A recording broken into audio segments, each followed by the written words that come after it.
Hey, party peeps, MangaMan here. I'm hard at work at the next part of the anime of 2012. I just have something a little extra here for you. These are some extra clips from the Aquarion Evol review that didn't quite make the cut. So, sit back and enjoy the extra of Aquarion Evol. 独特な猫だね。タグドクターが逃げた後の焼け跡で拾ったの。 You know, I seem to recall another character from another mecha series finding a strange animal after the ambush of enemy units, only to find out later that this strange animal that they brought aboard was in fact the larvae form of the enemy that they were fighting against. And what series was that, you may ask? Why, of course, Macross Frontier, one of my favorite series. I'm not saying that this is going to happen. In fact, it doesn't really happen in this Aquarion Evol series. I'm just saying, this has happened before, and you shouldn't really pick up strange pets. Now, if you permit me, this is another topic that I need to bring up. Where the hell did Aquarion come from? Now, in the original series, they briefly go over that Aquarion might have been originally made by the Shadow Angels, since Aquarion was originally used by Apollonius, the Shadow Angel that betrayed his brethren because he fell in love with a human woman. So, it's alien technology of sorts?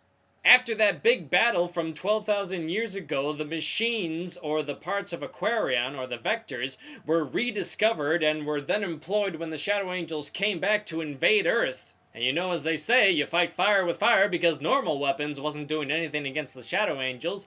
But again, this left with a few little questions in my mind. So, you take the enemy technology and use it against them, but you have very basic understanding of how these machines actually work and don't fully understand what their capabilities are. And your subjects that you're using to pilot these machines are essentially teenagers. And to top it all off, these machines' energy source comes from emotion. And as teenagers, being one of the most emotional creatures on the planet, that could spell disaster! And it has, on a number of occasions in the original series. Now, I can get behind that the first Aquarion was made by Shadow Angels. That I can understand.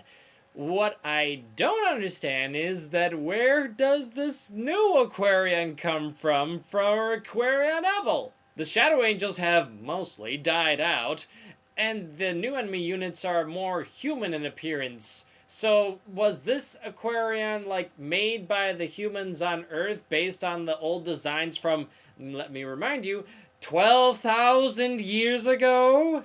Now, looking back in our own recorded history, we've come a long way since 12,000 years ago when we had to strike two rocks together to make fire.